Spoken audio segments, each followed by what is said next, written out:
โมตัสสะภะคะวะโตอะระหะโตสัมมาสัมพุทธัสสะนะโมตัสสะภะคะวะโตอะระหะโตสัมมาสัมพุทธัสสะ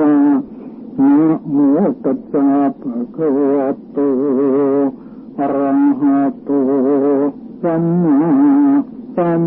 พุทธัสสะมาตาปิโตอุปัฏฐานังเอตัมมังคารมุตตัมมังติณโอกาสบัดนี้อาตมาภาพจะได้แสดงพระธรรมเทศนาในเรื่องมงคลชีวิตกันที่8สืบต่อจากกันก่อนโน้นภายในพรรษานี้ตั้งใจจะเทศให้จบทั้ง38มงคลเรียกว่ามงคลชีวิตอาจจะได้วันละ2มงคล3มงคลมงคลไหนยาวก็อาจจะได้มงคลเดียวการเทศมงคลชีวิตนี้เพื่อให้ญาติโยมเข้าใจน้อมนำไปประพฤติปฏิบัติด้วยตนเองก็เป็นประโยชน์สอนลูกสอนหลานก็เป็นประโยชน์เจ็บไข้ได้ป่วยนอนฟังก็เป็นประโยชน์หรือสุขภาพดีอยากจะฟังเอาบุญอยากจะฟังปฏิบัติอยากจะฟังเอาความรู้ก็เป็นบุญเป็นกุศลทั้งนั้นความมุ่งหมายของการฟังเทศนั้นจะเป็นเทศอย่างไหนก็ตามปาฐกถาก็ตามมีความมุ่งหมายอยู่5ข้อคือ1ฟังเอาบุญ2ฟังเอาความรู้3ฟังพอเป็นอุปนิสัยปัจจัย4ฟังปฏิบัติและ5ฟังเพื่ออุทิศส่วนบุญฟังเอาบุญนั้นหมายความว่าฟังแล้วได้บุญได้บุญตรงไหนต้องทำความเข้าใจเสียก่อนถ้าเราไม่เข้าใจอาจจะนึกว่าไม่ได้บุญเพราะมีบางคนเคยพูดอาตมาเคยได้ยินว่าฟังธรรมะไม่เข้าใจไม่ได้บุญหรอกดังนี้ก็มีโปรดอย่าได้คิดอย่างนั้นเช่นเราฟังพระสวดอภิธรรมเนี่ยบางทีอาตมาแปลก็ไม่ออกด้วยทั้ง9ประโยคแล้วฉะนั้นโยมจะแปลออกแล้วแต่เราก็ต้องฟังใช่ไหมแล้วก็ฟังเอาบุญคือบุญแปลว่าชำระกายวาจาใจให้สะอาดขณะที่เราประนมมือหรือไม่ประนมมือแต่ตั้งใจฟังนั้นบุญเกิดแล้วใจของเราสะอาดกายของเราสะอาดวาจาของเราสะอาดนั่นแหละคือบุญเกิดแล้วท่านกล่าวไว้ในวาลีว่าพอตั้งใจจะไปรับศีลบุญเกิดได้ทั้ง5ข้อในขณะนั้นแล้ว9 ที่ลงบันไดบ้านบุญเกิดได้ถึง56อย่างบุญนี่ละเอียดอยู่ในใจคนพระพุทธเจ้าเรียกว่ากุศลวิตกคือการตรึกหรือนึกถึงบุญและบุญเกิดเป็นเท่าเลยนี่ในพระไตรปิฎกท่านแสดงไว้เรียกว่ากุศลวิตกแปลว่าตรึกถึงบุญนึกถึงสิ่งที่จะถึงการที่เราจะสร้างความดีและบุญเกิดขึ้นได้แล้วดังนั้นเวลาเราตั้งใจฟังบุญเกิดแล้วจิตดวงนี้เป็นมหากุศลถ้าตายด้วยจิตดวงนี้ต่ำที่สุดก็ไปสักมนุษย์สูงก็ไปสวรรค์ได้นี่เรียกว่าฟังเอาบุญรู้ไม่รู้ก็ช่างโปรดให้ตั้งใจฟังอย่าเข้าใจว่าฟังแล้วไม่ได้บุญนั่นเป็นความเข้าใจผิดของเราต่างหากถ้าเข้าใจอย่างนั้นพอเรานึกถึงกฎฟังก็ยังไปสู่สวรรค์ได้ข้างคาวก็ยังไปเกิดสวรรค์ได้แม่ไก่ก็ยังไปเกิดเป็นมนุษย์ได้ฉะนั้นคนจะไปไม่ได้ลองนึกดูให้ดีก็แล้วกัน2ฟังเอาความรู้อันนี้ต้องจับอยากได้ก็ต้องจดต้องจำเห็นแล้วจดไว้ทำให้แม่นยำเหมือนทราบเหลืองจำไม่ได้ทั้งมวลเมื่อหลงลืมไปจะแค่สอบสวนคนให้โปรเตือนจากที่จดลองอันนี้เราฟังและจดไว้แต่สมัยนี้เขามีเทปบันทึกก็ได้ไม่บันทึกก็ได้อย่างนี้ก็บันทึกไว้แล้วเทปมีแล้วการเมื่อไรโยมสั่งที่พระครูวรัตนมก็พร้อมที่จะเอามาฟังได้ฟังบ่อยๆก็ได้บุญบ่อยๆดีกว่าฟังอย่างอื่นพระพุทธเจ้าเรียกว่าอนุตตริยะสวนานุตตริยะเป็นการฟังอย่างประเสริฐว่าอย่างนั้นในอนุตตริยะ6 2ฟังเอาความรู้ต้องจดต้องจำ3ฟังพอเป็นอุปนิสัยปัจจัยบางทีเราทำกับข้าวไปบ้างไถนาไปบ้างทอดกล้วยแขกบ้างแต่ก็ยังฟังอยู่ได้ยินบ้างไม่ได้ยินบ้างมีบางคนไปไถนา เอาวิทยุทานซิปเตอร์แขวนไว้บนต้นไม้ไถนาไปฟังเทศไปก็ดีอยู่บางคนทอดกล้วยแขกก็ฟังไปบางทีเพลกล้วยแขกไม้ก็ยังมีเรื่องดีเยอะอันนี้ฟังพอเป็นสายปัจจัยทีนี้ฟังปฏิบัติถ้าเป็นนักปฏิบัติวิปัสสนาปฏิบัติปฏิแปลว่าเฉพาะปฏิแปลว่าถึงปฏิบัติแปลว่ายังกายวาจาใจให้เข้าถึงศีลสมาธิปัญญาอันนี้เรียกว่าฟังปฏิบัติในสมัยพระพุทธเจ้านิยมฟังกันอย่างนี้ถ้าฟังเอาคงรู้ฟังเท่าไรก็ไม่ได้มรรคผลนิพพานหรอกโดยพระอานนท์ฟังมากที่สุดในศาสนานี้แต่ก็ไม่ได้เป็นพระอรหันต์จะได้เป็นก็ต้องปฏิบัติวิปัสสนาหลังจากพระพุทธเจ้านิพพานแล้วก่อนที่จะทำปฐมสังฆนาท่านก็ปฏิบัติทั้งคืนทั้งวันจนอ่อนใจนั่นแหละอันนี้เรียกว่าฟังปฏิบัติพอได้ยินเสียงสามารถกำหนดที่หูได้เลยได้ยินน้อได้ยินน้อยินน้อยินน้อยินน้อตั้งสติไว้ที่หูทำไมจึงตั้งไว้ที่ตรงนั้นเพราะขันธ์ห้าเกิดที่ตรงนี้ในขณะที่ได้ยินขันธ์ห้านี่เป็นภูมิของวิปัสสนาเรียกว่าวิปัสสนาภูมิหกคือขันธ์ห้าเกิดที่ตรงนี้เพราะฉะนั้นจึงต้องกำหนดตรงนี้เป็นหนทางเดินที่จะไปละกิเลสหรือเข้าสู่มรรคผลนิพพานก็เดินทางสายนี้เตือนฟังอุทิศส่วนบุญเราไปในงานศพเราฟังแล้วได้บุญอุทิศส่วนบุญให้ตัวตายท่านสาธุชนผู้ใจบุญทั้งหลายระยะนี้เราก็กำลังอยู่ในฤดูที่อากาศใจดีฝนก็ตกลงน้อยฤดูเข้าพรรษาตอนนี้ก็จะได้แสดงพระธรรมเทศนาเรื่องมงคลชีวิตมงคลชีวิตติดไว้ที่ฝาอ่านบรรลักษาวัฒนาเจริญมงคลชีวิตติดไว้ที่ใจนำเราไปได้สู่สุคติทุกการทุกเมื่อถ้าเรามีมงคลอย่างนี้วันนี้จะว่าถึงพระคุณของพ่อของแม่หรือการเลี้ยงดูมาตาปิตุอุปัฏฐานังการปฏิบัติอุปถากบิดามารดา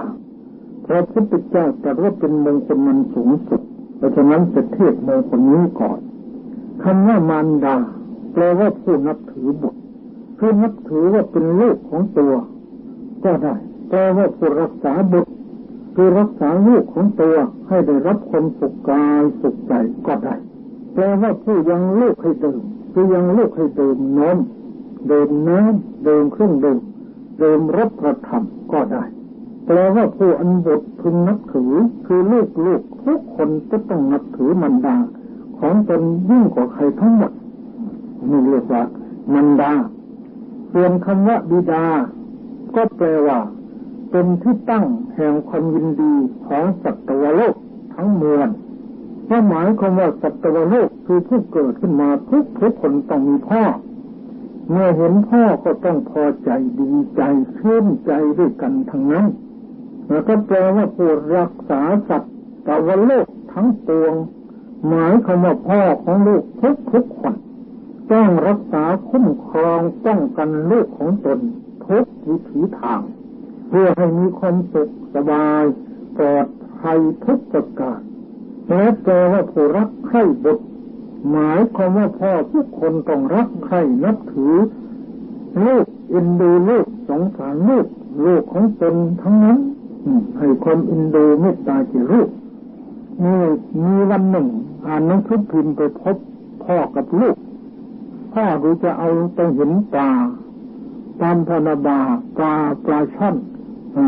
มีลูกเป็นแดงตัวเล็กๆมันเป็นหมูผงไก่ตัวแม่มันตัวพ่อมันต้องอยู่ข้างล่างในมากปลาช่อนนี่แม่ไม่เคยเลี้ยงลูกเพราะว่าพ่อเป็นคนเลี้ยงทีนี้วันหนึ่งพ่อกับลูกไปเห็นปลาพ่อก็ไปเอาฉมวก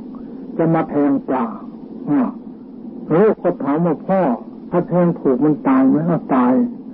แล้วลูกมันก็อยู่กับใครล่ะพอลูกถามอย่างนี้ก็เลยพ่อไม่กล้าเลยเลยเลิกทำบาปเลยเนี่ยอย่างนี้เด็กเขาก็มีความคิดเขาก็นึกถึงอกเขาเด็กก็เป็นลูกของพ่อเป็นลูกของแม่ถ้าพ่อตายแม่ตายจะไปเกาะจะไปพึ่งใครน้องสัตว์ก็เหมือนกันถ้าพ่อไม่อยู่ตัวอื่นก็จะมากินลูกก็กระสินกระสายไปไม่มีพ่อไม่มีแม่ปลาเขาก็รักลูกเหมือนกันกับมนุษย์ทำไมมนุษย์ไม่รักลูกมันก็แย่แล้วข ขนาดปลาเขายังเลี้ยงลูกของเขาลูกไปพ่อไปไหนลูกก็ตามไปเป็นผงไปน่าสงสารน่าเอ็นดูเพราะฉะนั้นพ่อกับแม่ท่านก็มีลักษณะเอ็นดูลูกยิ่งกว่าใครทั้งหมดจึงได้ชื่อว่าบิดาหรือมารดาเมื่อมารดาบิดามีพระคุณต่อลูกมากสุดที่จะนับจะประมาณได้เช่นหนึ่งเมื่อปรารถนาลูกหรือปรารถนาบุตรอยากให้บุตรของตนเป็นคนดีย่อมพากันไปไหว้วอนเทวดาก็มีพากันไปถามเลิกงามยามฤดูปีที่ลูกเกิดก็มีเป็นหญิงแพ้ท้องก็มีเป็นหญิงมีหัตถ์ไทยดีต่อลูกบริหารคันรักษาคันเป็นอย่างดีกลัวลูกจะคลอดมาพิกลพิการเวลาจะคลอดก็ลำบากโดยกันทั้งสองฝ่ายเวลาคลอดก็ลำบากคือเลือดตกยางออกบางรายพิการบางรายถึงกับตายเพราะลูกก็มีบางรายถูกผ่าตัดก็มีบางรายเป็นบ้าก็มีอันนี้อาตมาเห็นกับตาพอคลอดลูกแล้วอยู่ในลูกก็ยังอยู่แม่เป็นบ้าไม่ตายง่ายหรอกก็ต่อมาก็ลูกก็เอามาเลี้ยงจนกระทั่งมีหลานมีเหลนจนตายก็มีนอกจากนี้แม่ยังปลอบโยนลูกร้องให้หรือน้ำนมบ้างหรือเพลงขับบ้างหรือเครื่องกกบ้างหรืออวัยวะของแม่ให้ลูกได้รับไออุ่นจากการสัมผัสอวัยวะของแม่และนอนหลับไปอย่างเป็นสุขไม่ให้ลมและแดดถูกลูกพยายามปกปักรักษาไว้เป็นอย่างดีคุ้มครองป้องกันทรัพย์สมบัติของตนไว้11ได้รับความลำบากทุกข์ยากในการเลี้ยงดูลูกโดยประการต่างๆ12เป็นพระพรหมของลูกเพราะเป็นเปี่ยมไปด้วยเมตตากรุณามุทิตาและเบิกขาต่อลูก13เป็นเทวดาของลูก14เป็นอาจารย์ของลูก15เป็นพระของลูกลูกกราบพ่อกราบแม่ไหว้พ่อไหว้แม่ก็เหมือนกับไหว้เทวดาเหมือนกับไหว้พระพรหมเหมือนกับไหว้พระอรหันต์นั่นแหละนอกจากนี้16เป็นผู้อนุเคราะห์ลูกด้วยปัจจัย4 17ห้ามลูกไม่ให้ทำความชั่ว18ให้ลูกตั้งอยู่ในความดี19ให้ลูกได้ศึกษาศิลปะวิทยาต่างๆบรรดามีในโลก20หาสามีภรรยาที่สมควรให้21มอบทรัพย์สมบัติให้ในสมัยนี่เมื่อจะกล่าวโดยสรุปแล้วท่านมีพระคุณอย่างนี้พระคุณของบรรดาบิดานั้นโบราณท่านเปรียบไว้ดังนี้คือเอาท้องฟ้ามาเป็นกระดาษสำหรับจดบันทึกพระคุณของบรรดาบิดาเอาแผ่นดินมาเป็นหมึกเอาน้ำในมหาสมุทรมาเป็นน้ำละลายหมึกเอาภูเขาเซเนโรรามาเป็นปากกาเขียนก็ไม่สามารถจะจดบันทึกพระคุณของท่านให้หมดได้แม้ในมาตาปิตุคุณสูตรพระพุทธองค์ก็เคยแสดงไว้ว่าลูกจะให้แม่นั่งบนบ่าขวาให้พ่อนั่งบนบ่าซ้ายถ่ายอุจจาระปัสสาวะลงไปบนบ่าลูกเป็นผู้เช็ดให้หาอาหารมาป้อนให้กระทั่งจนท่านตายหรือกระทั่งจนลูกตายไปก็ไม่สามารถจะตอบบุญแทนพระคุณของข้าเขาป้อนน้ำนม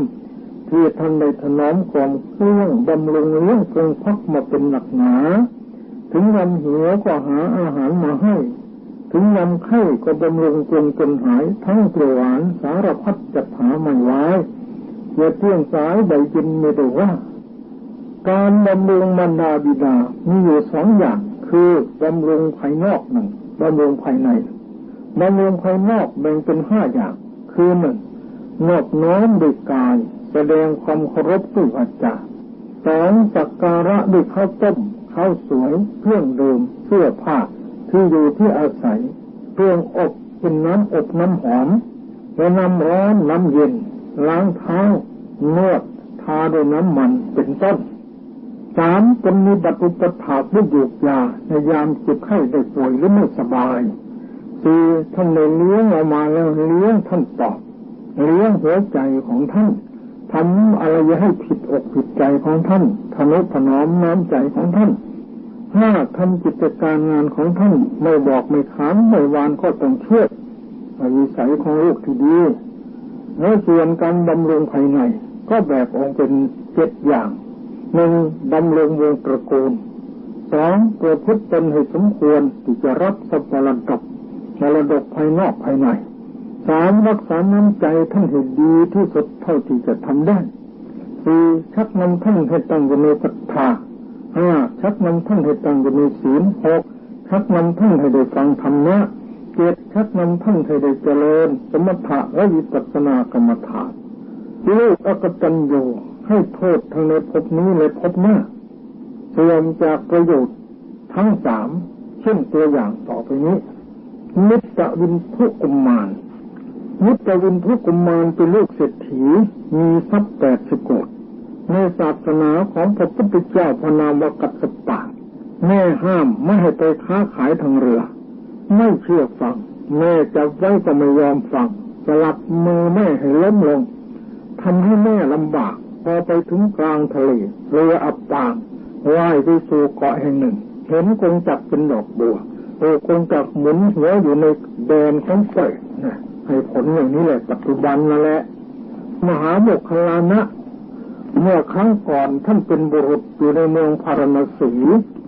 เชื่อคำยุแย่ของภรรยาจะฆ่าพ่อฆ่าแม่ของตนซึ่งตาบอดทั้งสองข้างให้ตายหลอกลวงไปจนถึงกลางป่าทำทีเป็นพวกโจรจะมาปล้นฆ่าพ่อแม่จึงบอกว่าลูกเอ๋ยพ่อแม่เฒ่าแก่แล้วถึงจะถูกโจรฆ่าตายก็ยอมตายแล้วขอให้ลูกเอาตัวรอดปลอดภัยพ่อแม่ก็เป็นสุขใจเนมขอลูกของแม่จงรีบหนีไปให้ไกลเถิด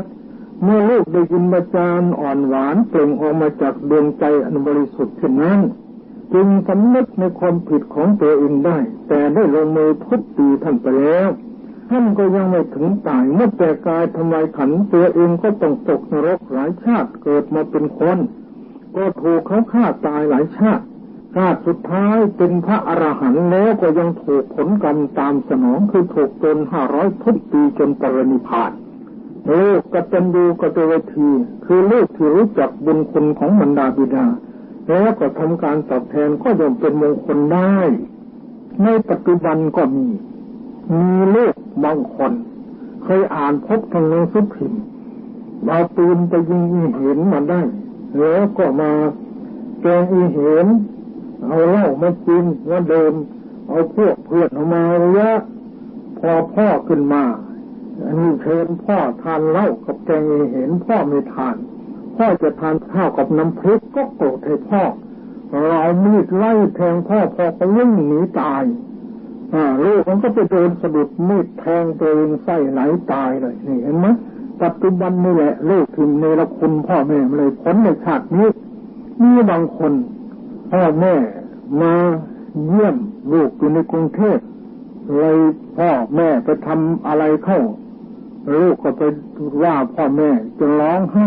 แม่ก็กลับบ้านต่อมาลูกก็เลยมีอันวิบัติเป็นไปบ้านเรือนต่างๆวิบัติถูกต้องล่มละลายก็มีชาตินี้ก็ให้ผลอยู่พ่อกับแม่ท่านถือว่ามาตะคิเป็นไฟกองหนึ่งพ่อก็เหมือนกันแม่เหมือนกันแต่ประพฤติดีปฏิบัติชอบเจริญรุ่งเรืองยังมีบางคนไปโกรธให้แม่ไม่ยอมเรียกแม่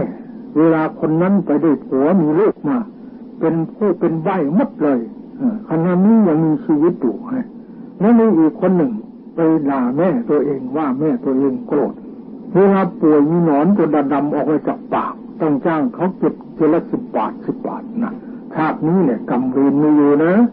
พ่อแม่นี่มีบุญคุณต่อลูกมากอุ่นอะไรถึงหมดคนอื่นก็อุ่นอกสู้อกพ่อแม่เขาไม่ได้หรอก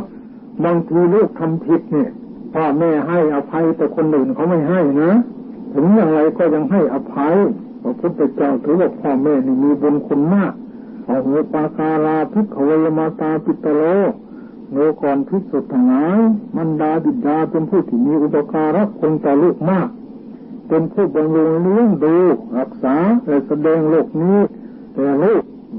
ยังมีเป็นต้นพระพุทธเจ้าถือมากพ่อกับแม่เนี่ยอาหารที่เราบิณฑบาตได้สมมติเป็นพระให้คนอื่นก่อนไม่ได้ตัวไม่เอาไว้ฉันก่อนไปให้คนอื่นปรับอาบัติทุกกฎแล้วแต่ให้พ่อให้แม่ไม่เป็นบาปเป็นกรรมให้ได้ทั้งนั้น ยังไม่ถ่ายฉันเลยก็ให้ได้ให้ถือว่ามีพระคุณต่อลูกมากคนอื่นถึงอะไรก็ตามพ่อแม่ยังให้อภัยแก่ลูกได้บางทีลูกเป็นโจรเป็นผู้ร้ายคนอื่นเขาจะฆ่าทิ้งให้สิ้นซากจากแผ่นดินเช่นองคุลิมานแต่แม่ยังรักว่าเป็นลูกของตัวเองอยู่จะต้องไปบอกให้หนีไกลๆเวลาจึงผูกเป็นดวงใจของพ่อของแม่ว่าอุ่นอะไรแล้วจะอุ่นเท่าอกแม่อุ่นแท้ๆไม่จ้าในเหมือนอกคนอื่นหมื่นแสนอาจเชื่อนอกของแม่ไม่เคยเย็นจุกโลกเลยอุ่นอะไรไม่จะอุ่นเท่าอกพ่ออุ่นไม่เท่านับปัจจาในเหมือนอกคนอื่นหมื่นแสนอาจเชื่อนอกของพ่อไม่เคยเย็นจุกโลกเลยซึ่งพวกนี้พระคุณต่อลูกมากจะหาอะไรมาเปรียบไม่ได้อันพระคุณบรรดาหาได้เปรียบบ่มีได้เทียบเยี่ยมเท่าล้นเก้าโอ้สุดที่จะขนานาด้วยตาโชคสุดอย่างรู้หนักเบาว่าเท่าไรอะไรมาเทียบไม่ได้เท่านั้นมหาสมุทรสุดสั่งยังรู้ได้อันความลึกคูกว้างยาวสืบสาวได้ถึงขุนเขาโขดเขินและเนินไพรความกว้างใหญ่วัดขนาดตามมาตราก็พอวัดกันได้อันพิภพว่ากว้างเว้งว้างแสนจบแดนเดินดินแดนเลขคำนวณสอบสวนหากำหนดได้ครบครันด้วยปัญญานี่เทวสุดคำนวณประมวลวัดอีกทั้งห่วงวิหารภากาศยังสามารถยังทำเขตจำกัดอาทิตย์จันดาราสารพัดทุกส่วนสัตว์สอบดูรู้ประมาณแต่พระคุณบรรดาสุดหาช่องที่จะป้องกันกำหนดจดกล่าวขานรู้แต่ว่ายิ่งใหญ่ใดนิพพานสุดจะทานเทียบทำกำหนดนับท่านี้แม่ของเราเฝ้านับถืออย่าดึงดื้อฟังว่าอย่าสับปรับ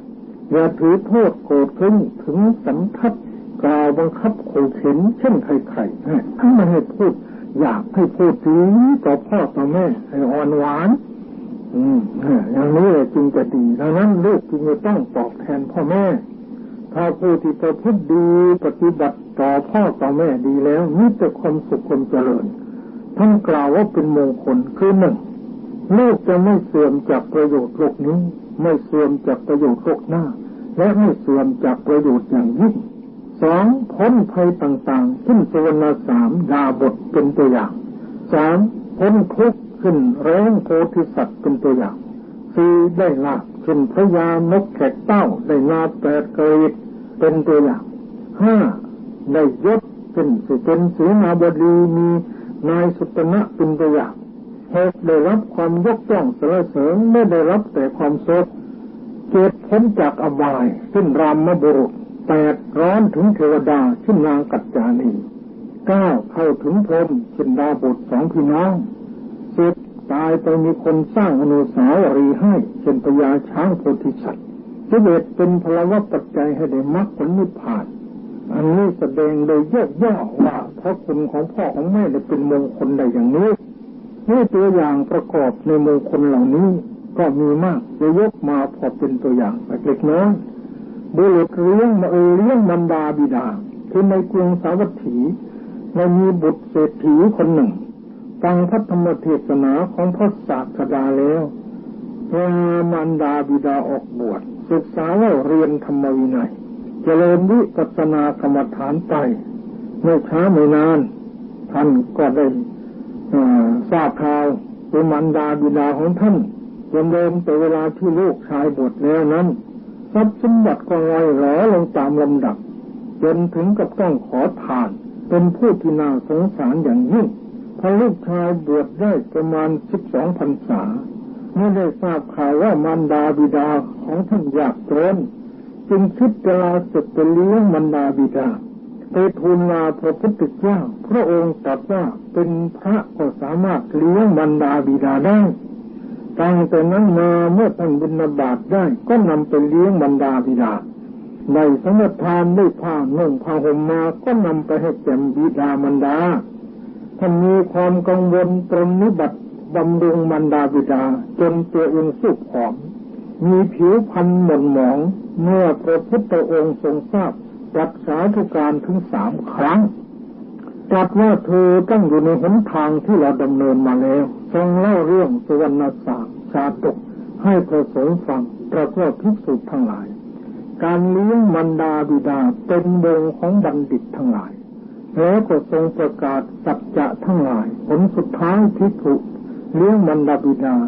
ได้เจริญวิปัสสนาตามไปก็ได้รู้แจ้งถึงตลอดอริยสัจสี่สำเร็จเป็นพระโสดาบัน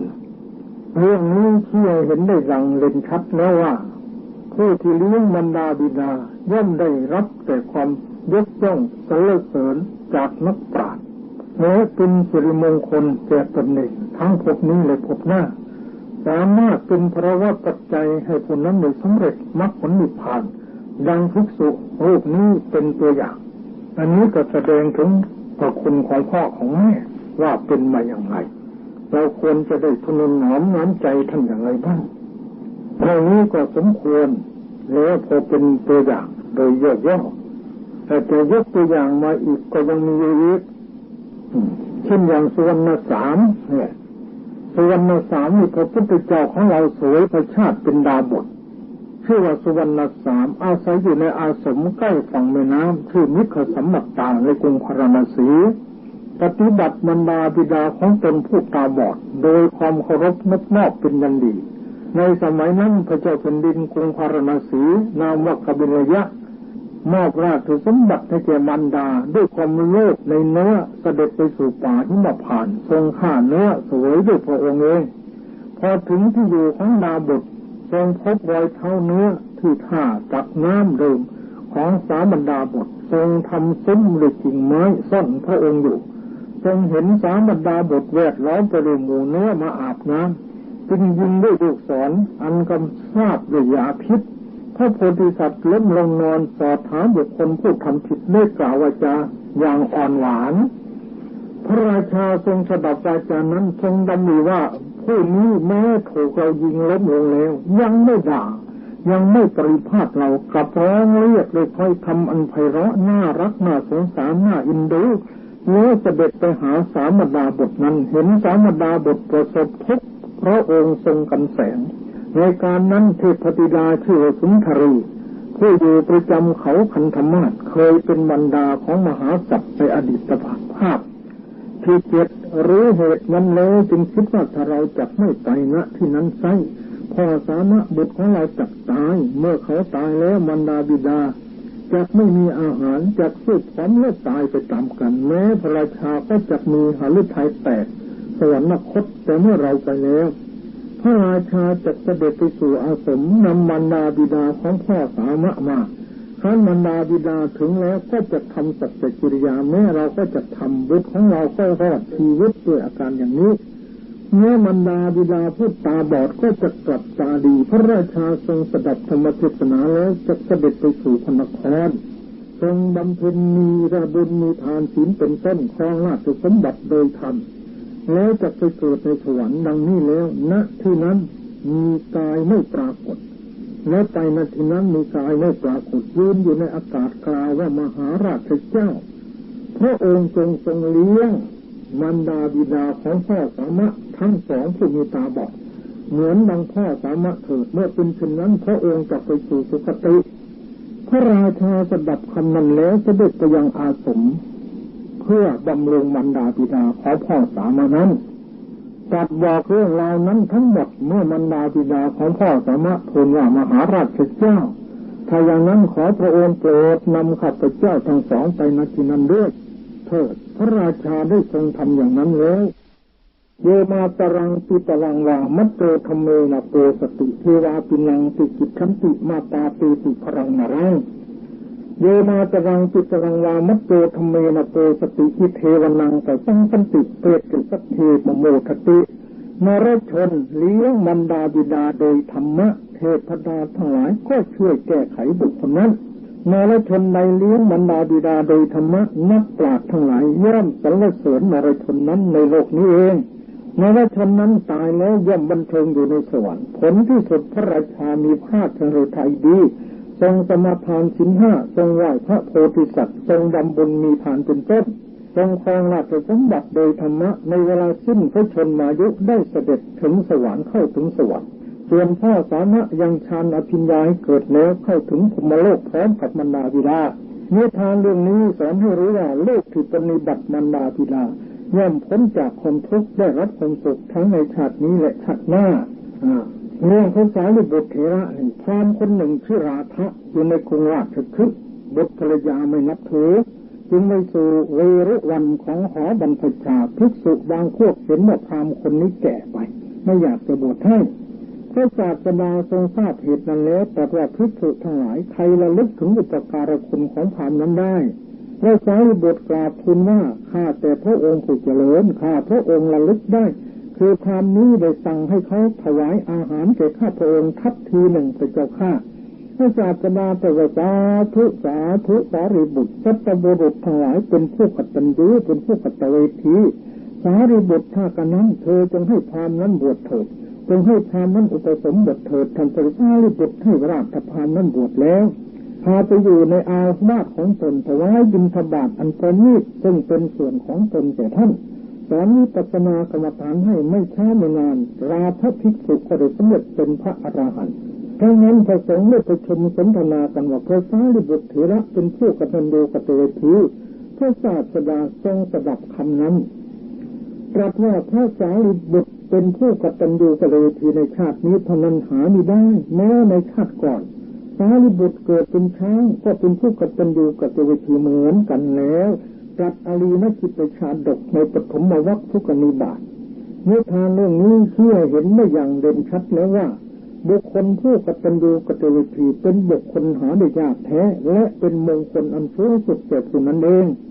นักปราชญ์ทั้งหลายมีพระพุทธเจ้าเป็นต้นแต่ก็ได้ยกย่องสรรเสริญไว้เทวดาก็ชมพรหมก็สรรเสริญชื่อว่าเป็นผู้ดำเนินตามวงของนักปราชญ์แม้พระอานนท์เถระเจ้าก็เหมือนกันพระเถระมีสัตถีหาริกประมาณ500รูปภิกษุหนุ่มรูปหนึ่งเป็นผู้มีอุปการะแก่ท่านมากขยันปฏิบัติอุปถากท่านคือกวาดบริเวณตั้งนั้นให้น้ำฉันนั้นถวายไม้ชำระฟันน้ำล้างหน้าและน้ำอาบชำระวัตถุดีเรือนไฟหรือนาสนะนวดมือนวดเท้านวดหลังเป็นต้นวันหนึ่งพระเถระไปสอนธรรมะในวังของพระเจ้าโกศลพระเจ้าโกศลถวายผ้าสามดกมา500ผืนท่านได้ถวายแก่ภิกษุนมรูปนั้นทั้งหมดเพราะเห็นว่าท่านเป็นผู้มีอุปการะมากภิกษุนมนั้นได้แบ่งผ้าสามดกทั้งหมดถวายแก่ภิกษุผู้ร่วมอุปชาของตนภิกษุเหล่านั้นทำเป็นจีวรนุ่งและห่มแล้วไปสู่สำนักพระบรมศาสดาถวายบังคมแล้วกราบทูลว่าข้าแต่พระองค์ผู้เจริญเชื่อว่าการให้พระเห็นแก่หน้าของพระโสดาบันยังมีอยู่หรือพระพุทธองค์ตรัสตอบว่าไม่มีภิกษุทั้งหลายภิกษุนั้นกราบทูลว่าข้าแต่พระองค์ผู้เจริญพระอนันตเถระพระอุปชาของข้าพระองค์ให้ผ้า500ผืนแก่ภิกษุหนุ่มรูปเดียวเท่านั้นภิกษุนั้นก็ได้ให้ผ้าที่ตนได้แก่ข้าพระองค์พระศาสดาตรัสว่าภิกษุทั้งหลายอานนท์ไม่ได้ให้เพราะเห็นแก่หน้าแต่ว่าภิกษุนั้นเป็นผู้มีอุปการะมากแก่เธอเพราะฉะนั้นเธอจึงให้แก่ภิกษุผู้มีอุปการะมากแก่ตนที่เป็นเช่นนั้นก็เพราะเหตุ3ประการคือเพราะมีอุปการะเพราะคุณงามความดีและเพราะความพอใจการทำอุปการะตอบแก่ผู้ที่ทำอุปการะย่อมสมควรแท้เพราะการทำอย่างนั้นเป็นลักษณะของคนกตัญญูกตเวทีแม้บัณฑิตในตังก่อนก็ได้ทำอุปการะแก่เราชนผู้ทำอุปการะแก่ตนเหมือนกันแล้วก็ตัดคุณชาดกในปฐมวรรคทุกนิบาตนิทานเรื่องนี้เชื่อเห็นว่าพระอัครสาวกข้างขวาซึ่งเป็นผู้มีปัญญามากก็บำเพ็ญคุณธรรมคือความกตัญญูกตเวทีนี้มาแล้วเป็นอย่างดีเลิศแม้ท่านพระอานนท์เถระผู้เป็นพุทธอุปถากก็มีปฏิปทาเช่นเดียวกันองค์สมเด็จพระจอมทันจึงทรงยกย่องสรรเสริญไว้เพื่อเป็นตัวอย่างอันดีงามแก่อนุชนผู้เกิดมาในสุดท้ายภายหลังเป็นมงคลสูงสุดในพระพุทธศาสนานำมาแต่ความสุขนำมาแต่สมบัติ3ประการดังนิทานที่ได้บรรยายมาแล้วเรื่องคนตกยากคือสุตนะความว่ายักษ์ไม่กินสุตนะก็เพราะอานิสงส์ที่ได้บำรุงเลี้ยงมารดาบิดาและสามารถอบรมให้ยักษ์ตั้งอยู่ในศีล5จนพระราชาเลื่อมใสทรงแต่งตั้งให้เป็นเสนาบดีทรงตั้งอยู่ในโอวาทของพระโพธิสัตว์นั้นได้เข้าถึงสวรรค์แล้วเรื่องเนื้อนันทิยะค ความแย่ว่าเนื้อนันทิยะนั้นบำรุงเลี้ยงมารดาบิดาแล้วสละชีวิตเพื่อท่านทั้งสองนั้นผลสุดท้ายพระราชาตั้งใจจะยิงแต่ก็ไม่อาจปล่อยลูกศรไปได้ทรงทิ้งธนูแล้วขอขมาโทษตั้งแต่นั้นมาพระราชาก็พระราชทานอภัยแก่เนื้อและแก่สัตว์ทุกจำพวกตลอดถึงปลาในน้ำนกในอากาศเนื้อในป่าเป็นต้นเรื่องแรงติดบ่วงไม่ถูกเขาฆ่าพ้นภัยออกมาได้ก็เพราะอานิสงส์ที่กตัญญูกตเวทีคือได้เลี้ยงมารดาบิดานกพญาแขกเต้าพญานกแขกเต้าเลยไปกินข้าวของชาวนาคาบเอามาเลี้ยงมารดาบิดาโผเขาดักจับได้ผลที่สุดถูกปล่อยเล็กไม่ว่าคือนาข้าวประมาณ8 กรีดและนกตัวเมินก็พลอยปลอดภัยไปด้วยนี้ก็เพราะอานิสงส์แห่งความกตัญญูกตเวทีนั่นเองพญาช้างเผือกปลอดเลี้ยงมารดาบิดาถูกเขาจับได้เมื่อพระราชาผู้จับมาทราบว่าเป็นสัตว์ที่เลี้ยงมารดาบิดาก็จำเป็นต้องรีบปล่อยไปทั้งนี้ก็เพราะอานิสงส์แห่งความกตัญญูกตเวทีนั่นเองเป็นมูลฐานอันสำคัญอย่างยิ่งเรื่องรามบุรุษผู้เลี้ยงมารดาพิษบุรุษชาวเมืองพาราณสีชื่อรามะเป็นผู้เลี้ยงมารดาบิดาฝนตกหนักในเมืองกุมภวดีเมื่อระลึกถึงคนของมารดาบิดาคนอื่นๆถึงความพินาศเพราะอุทกภัยว่าตภัยหมดสิ้นส่วนรามบุรุษปลอดภัยทุกประการทั้งนี้ก็เพราะพระอานิสงส์แห่งกรรมคือการบำรุงมารดาบิดานั่นเองเรื่องอุบาสกผู้เลี้ยงมารดาบิดานี่ยังมีอีกเยอะอุบาสกคนหนึ่งอยู่ในกรุงสาวัตถีเมื่อบิดาตายได้ปรนนิบัติมารดาด้วยจิตทุกอย่างมีให้น้ำล้างหน้าน้ำเลือดปากไม้ชำระฟันข้าวต้มข้าวสวยเป็นต้นผลสุดท้ายจะได้สำเร็จเป็นพระโสดาบันนี้ก็เพราะอานิสงส์แห่งความกตัญญูกตเวทีเป็นปัจจัยดาบท2 พี่น้องชื่อโสนบัณฑิตหนึ่งนันทบัณฑิตหนึ่งเลี้ยงมารดาบิดาอยู่ในหินนอนกับประเทศโดยความเคารพคารวะหรือความกตัญญูกตเวทีเป็นอย่างดีผลสุดท้ายเวลาแตกตายทำลายขันธ์ได้พากันไปเกิดในพรหมโลกทั้งนี้ก็เพราะการบำรุงเลี้ยงมารดาบิดาเป็นภาวะปัจจัยในแสดงถึงเรื่องบุพการีบุคคลผู้ทำบุปการะมาก่อนคือมารดาบิดาและกตัญญูกตเวทีบุคคลผู้รู้อุปการะที่ท่านกระทำแล้วก็ตอบแทนคือบุตรธิดาพร้อมทั้งได้ยกตัวอย่างมาประกอบอธิบายเห็นว่าถ้าประพฤติปฏิบัติได้ตามนี้ก็สามารถจะได้รับความสุขความเจริญทั้งภพนี้และภพหน้าสามารถจะได้มนุษย์สมบัติสวรรค์สมบัติและนิพพานสมบัติเป็นประโยชน์จึงสมมติว่ายุติลงด้วยแต่เพียงเท่านี้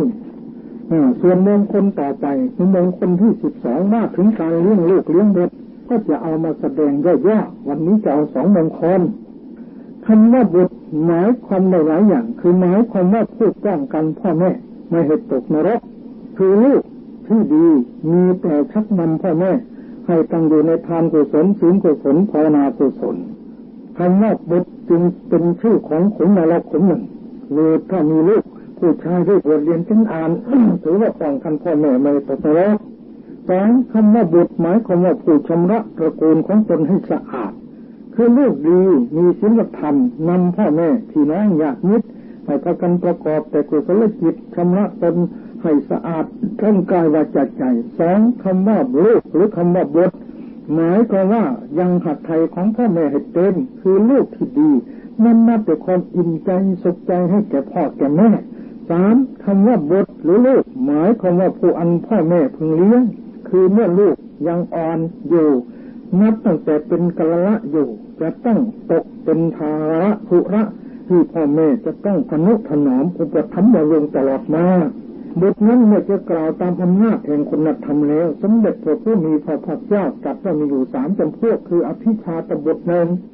อวิชชาตบุตรหนึ่งอวิชชาตบุตรหนึ่งอภิชาตบุตรที่ยิ่งกว่าพ่อของแม่ได้แก่บุตรที่ตั้งอยู่ในศีล 5มีกัลยาณธรรมถึงพระพุทธเจ้าพระธรรมพระสงฆ์ว่าเป็นที่พึงระลึกส่วนพ่อแม่ตรงกันข้ามอวิชชาตบุตรที่เสมอพ่อแม่ได้แก่บุตรที่ตั้งอยู่ในศีล 5มีกัลยาณธรรมถึงพระรัตนตรัยว่าเป็นที่พึงระลึกเช่นเดียวกันกับพ่อกับแม่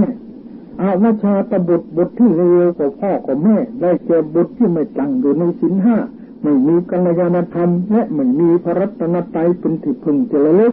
ส่วนพ่อแม่เป็นผู้มีศีลห้ามีกัลยาณธรรมถึงพระรัตนตรัยเป็นที่พึ่งจะระลึกสมเด็จพระภูมิพระภาคเจ้าจนได้ตรัสไว้ในพระไตรปิฎกใจความว่าบัณฑิตทั้งหลายย่อมปรารถนาอภิชาตบุตรและอนุชาตบุตรแต่ไม่ปรารถนาอวชาตบุตรผู้ตัดตระกูลบุตรในโลกนี้มีอยู่3 จำพวกบุตรเหล่าใดเป็นอุบาสกมีศรัทธามีศีลรู้ถ้อยคำของขยาจกไม่มีความตนีบุตรเหล่านั้นย่อมเจริญรุ่งเรืองในบริษัททั้งหลายเหมือนกันกับพระจันทร์เพ็ญพ้นจากก้อนเมฆย่อมรุ่งเรืองแจ่มจ้าอยู่กลางนภาฉะนั้นบุตรนั้นเมื่อจะกล่าวตามที่เกิดมีอยู่4 จำพวกคือ1อัตรโชบุตรเกิดในตนคืออาศัยตนเกิดได้เป็นลูกของตนแท้ๆ2เฉตโชเฉตโชบุตรเกิดในเฉตเช่นเกิดบนที่นอนบนบัลลังก์บนและบนอกและแก่เทวดาและลูกที่เขาทิ้งไว้ภายในบริเวณเช่นโรงพยาบาลเขตบ้านเป็นต้น3อันติวติโกบุตรที่เรียนศิลปะวิชาอยู่ในสำนักเช่นโรงเรียนต่างๆทั้งทางโลกและทางธรรมทินโกบุตรที่เขาให้เพื่อต้องการเลี้ยงดูบุตรนั้นจะกล่าวตามคติโบราณมีอยู่4 จำพวกคือลูกลอกเลิกลาก1ลูกได้แก่ลูกที่ดีคืออภิชาตลูกและอนุชาตลูก2ลอกได้แก่ลูกที่ผลาญเงินทองของพ่อแม่โดยเปล่าประโยชน์เช่นเป็นนักเลงเที่ยวกลางคืนเล่นกับพนันพบคนชั่วเป็นมิตรเป็นคนเกเรเหล่านี้เป็นต้นอันนี้เขาเรียกว่าลอก3เลิกได้แก่ลูกที่ไม่เอาทานในการศึกษาเรียนถูกพ่อแม่แนะนำคำสอนกับโกรธแล้วเกิดตรงนี้ไปตามยถากรรมบางทีก็ไปกระทำชั่วในที่ต่างๆเป็นลักของเขาเป็นต้นทีละไล่กับลูกที่ประพฤติชั่วลากเอาตัวเองเข้าคุกเข้าตารางหรือลากเอาวงตระกูลของตนไปในทางชั่วทางต่ำทำให้เกิดความเสื่อมเสียนานาประการแก่พ่อแก่แม่ในการเลี้ยงดูบุตรหรือสงเคราะห์บุตรนั้นมีอยู่2 ประการคือ1สงเคราะห์ในทางโลก2สงเคราะห์ในทางธรรมการเลี้ยงดูลูกในทางโลกมี5 ประการ1ห้ามไม่ให้ลูกทำความชั่ว2ให้ตั้งอยู่ในความดี3ให้ศึกษาศิลปะวิทยาต่างๆ4หาสามีภรรยาที่สมควรให้5มอบทรัพย์สมบัติให้ในสมัยการเลี้ยงดูลูกในทางธรรมมี5 อย่าง1พาลูกเข้าวัดเพื่อศึกษาเรียนความรู้ทางศาสนา2พาลูกไหว้พระสวดมนต์ก่อนเข้านอนทุกวัน3พาลูกทำบุญเช่นตักบาตรเป็นต้น4หัดให้ลูกเจริญสมถะและวิปัสสนากรรมฐาน5ให้บวชเป็นสมณเณรเป็นพระแล้วเข้าปฏิบัติกรรมฐานเพื่ออบรมบ่มนิสัยให้ลูกเป็นลูกที่ดีของพ่อของแม่ให้รู้จักศีลธรรมอารยธรรมวัฒนธรรมของชาวพุทธในการเลี้ยงลูกและสงเคราะห์ลูกเป็นมงคลอย่างไร1สร้างลูกให้เป็นคนดี2สร้างลูกให้เป็นพลเมืองดีของประเทศชาติ3สร้างลูกให้เป็นพ่อพิมพ์แม่พิมพ์ที่ดีของลูกต่อไป4สร้างลูกให้ได้สมบัติ3คือมนุษย์สมบัติสวรรค์สมบัตินิพพานสมบัติ5สร้างลูกให้ได้ประโยชน์3ประโยชน์โลกนี้ประโยชน์โลกหน้าประโยชน์อย่างยิ่ง6เป็นมหากุศลถึงแก่ตนและลูกหลานเหลน7ชื่อว่าได้ช่วยกันจำลองไว้ซึ่งสัตว์ธรรมทั้ง3ให้ดำรงสถิรภาพอยู่ตลอดกาลนาน8ชื่อว่าสร้างลูกให้เป็นคนมีวัฒนธรรมมีศีลธรรมและกัลยาณธรรม9เทวดาก็ชมพงศ์ก็สรรเสริญตัวอย่างประกอบในมงคลนี้มีดังนี้คือลูกของอนาถบิณฑิกเศรษฐีพ่อจ้างให้ไปรับศีลจ้างให้ฟังธรรมะและจ้างให้เจริญกรรมฐานจนได้เป็นโสดาบันดุจพ่อเรียกว่าอนุชาตลูกเบื้องแรกไม่เอาทานพระพุทธเจ้าไปบ้านก็ไม่สนผลที่สุดพ่อก็เราเป็นพ่อจะปล่อยให้ลูกเสียได้เลยพยายามทุกวิธีทางจนกระทั่งจ้างลูกให้ได้เป็นพระโสดานั่นแหละนี่ก็เพราะคุณของพ่อในวิธีเลี้ยงลูก2ลูกสาวคนเล็กของอนาถบิณฑิกเศรษฐีเป็นลูกที่ดีมีศีลธรรมมีกัลยาณธรรมนำตนเข้าวิปัสสนาจนได้สำเร็จเป็นพระสกิทาคามีเรียกว่าอภิชาตลูกพ่อเป็นโสดาลูกเป็นอนาคามเป็นสกิทาคามีอย่างนี้เรียกว่าอภิชาตลูกยิ่งกว่าพ่อกับแม่3พระรัฐบาลขอลาพ่อแม่ออกบวชจนได้เป็นพระอรหันต์ พระสารีบุตรชักนำพ่อแม่ให้ได้เจริญกรรมฐานจนเป็นพระโสดาบันเรื่องแรกพ่อกับแม่โกรธพ่อโกรธแม่โกรธหาว่าพวกพระเอาลูกฉันไปบวชเป็นคนใช้หมดผลสุดท้ายก่อนที่จะนิพพานพระสารีบุตรได้มาโปรดแม่พอแม่ได้ปฏิบัติกรรมฐานสำเร็จเป็นพระโสดาโอ้ยลูกเอ้ยมีอย่างนี้ทำไมไม่บอกแม่เสียแต่แรกแหมมาถึงบางอ้อทีหลังแต่ก่อนไม่เชื่อด่าพระด่าเจ้าหาว่าเอาลูกไปบวชเป็นคนใช้อย่างนั้นแต่พอได้พบพระธรรมที่โลกสาระเอ้ยกับดีอกดีใจใหญ่แต่ลาหุนละเถระพระพุทธเจ้าประทานมรดกอันเป็นโลกุตระให้อันนี้เป็นวิธีเลี้ยงลูกในพระพุทธศาสนาถือว่าเป็นมงคลอันหนึ่งอันนี้ได้อธิบายธรรมะสองมงคลมงคลที่หนึ่งเลี้ยงพ่อเลี้ยงแม่มงคลที่สองเลี้ยงลูกหรือเลี้ยงบุตรมงคลที่13ก็ภรรยาซึ่งจะได้เทศต่อไปวันนี้เทศของมงคลก็สมควรเสียเวลาแล้วทั้งญาติโยมสาธุชนผู้ใจบุญทั้งหลายพระคุณของพ่อพระคุณของแม่เหลือที่จะนับเหลือที่จะประมาณผู้ใดปฏิบัติอุปถากพ่อแม่ดีผู้นั้นก็เป็นบุญเป็นกุศลเพราะฉะนั้นเราท่านทั้งหลายสมควรที่จะนำลูกนำหลานของเราให้เป็นคนกตัญญูกตเวทีเพราะพ่อกับแม่มีบุญคุณต่อลูกมากเราจะหาวิธีใดหนอที่จะอบรมลูกหลานของเราให้เป็นผู้ตระหนักมั่นในความกตัญญูกตเวทีโบราณท่านว่าแม่จ๋าเพราะคนนั้นสุดจะหาสิ่งใดเหมือน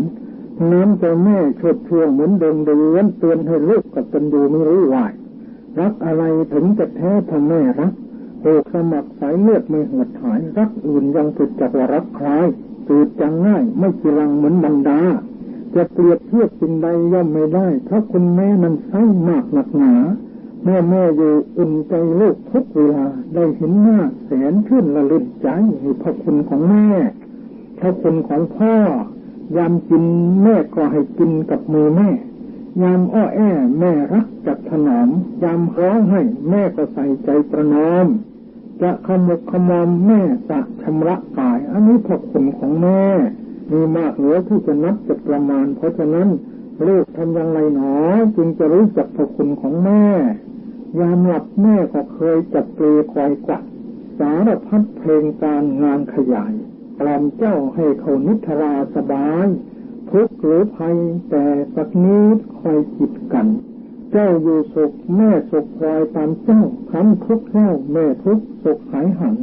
ขวัญขวายรันหาสุขทุกคืนวันแม้ชีวันแม่จะขาดมิขาดเลยพร้อมที่จะอภัยให้ทุกเมื่อรักไม่เบื่อเกลียดไม่ลงเพราะสงสารนึกเมื่อตอนอุ้มท้องต้องทรมานให้เดินทานจากทรวงอกพกช้ำมาความรักของผู้อื่นดาดอื่นนั้นย่อมมีวันจืดจางอย่างน้ำท่าแต่ความรักของท่านผู้มันดาสุดจะหาจืดหมดสิ้นรสค้างชั่วก็รักดีก็รักหนักเป็นห่วงรักดังดวงจิตจริงไม่ทิ้งคว้างมีเมตตากรุณาหนุนเป็นทางไม่ใช่รักอย่างละเมอหลงเพ้อไปตั้งแต่น้อยอุปถัมภ์ขั้นชูลูกให้ความสุขถนอมนักเลี้ยงรักษายามกินแม่คอยป้อนโภชนายามมิตรากล่อมเฮใส่เปลือยไกวยามเจ็บไข้อยากกินแม่เป็นทุกข์ลูกมีสุขแม่จึงปลื้มลืมทุกข์ได้